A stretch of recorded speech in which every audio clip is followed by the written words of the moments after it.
بسم الله الرحمن الرحيم. السلام عليكم ورحمة الله وبركاته. مركو هره وسلامتي صحافة مدح بنان. مركو لبعض waxaan doonayaa maanta inaan ka hadlo saddex qodob oo kala ah. Qodobka koowaad waxaan doonayaa in la hadlo xisbiyada qaranka Jamhuuriyadda Soomaaliland. waxaan moodaa bariyaan dambe xisbiyada qaranku inay ku mashquulaan ashqaas intay xisbi ka soo baxaan xisbi kale ku biiraya inkastoo dastuuriyan ay xaq u leeyihiin multi party systemka sababta ay u qaadanay tahay in qof waliba halkii uu door bido fikirkiisa siyaasiga uu kula biiro haddana waxaa habboon oo qurux badan iyaduna xisaabta laga rabaa inay barnaamijkooda siyaasiga ah xoogga saaraan ay shacbiga u soo bandhigaan oo maanta qorshaha uga yaala waxbarashada caafimaadka tahriibta oo aynu ognahay dhalinyarteennii shaqo la'aanta haysata iyo inay badaha ku daadadayna waxa uga qorshaysan inuu xisbi waliba soo bandhigo ayaa loo baahan yahay. marka talabaad qodobka labaad ee loo baahan yahay iyaguna xisaabtuna barnaamijkooda siyaasiga ay ku darsadaan waxa weeye مثلا عاصمة maanta Hargeysa marka aad eegto boqolkiiba 67 ama 75 hadii aan iraahdo dadweynaha ku nool waxay cabaan biyaha booyadaha soo dhaamiyaan boqolkiiba 25 baa beebabka ka caba inkastoo madaxda wakaalada biyuhu marar badan ay sheegaan sanduuqan SDF dhaqaale in loogu soo shubayo ama European Union ku inuu gacan ka geysanaya haddana wax muuqda oo aynu aragnaa ma jirto magaalada weli waa raadanta waxaan leeyahay xisaabta qaranka bal wixii barnaamijka idinka yaala mujtamaca u soo bandhiga waxbarashada wixii barnaamijka idinka yaala u soo bandhiga caafimaadka wixii barnaamijka idinka yaala u soo bandhiga xooga saar barnaamijyadiina siyaasadeed ee dalkan iyo dadkan adoonaysan talada dalka ku hanataan qodobkaasaan carabka ku inay xisaabtan leeyahay xooga saara ka inta cid maanta xisaab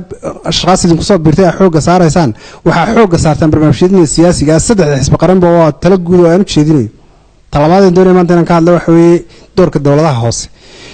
hoose ee dalka doorashadii dambeysay 2012 rag badan oo daayara oo dhalinyaro ah ayaa soo galay runtii waxaan leeyahay mustaqbalkiina siyaasadeed waa u daayartihiin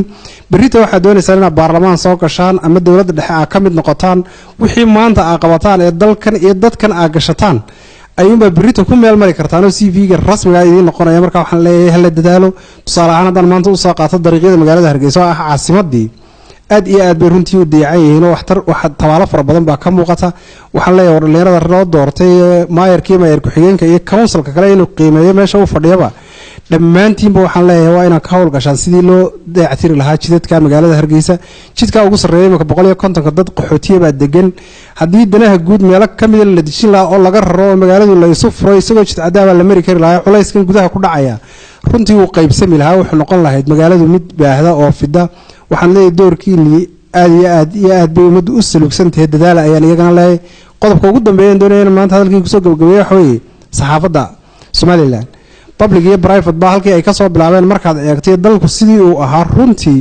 meel aad u hooseysay ka soo bilaabeen meel fiican oo la marinayaa technology-guna waxyaabo fara badan buu idin sahlayaa qodob ayaa muhiima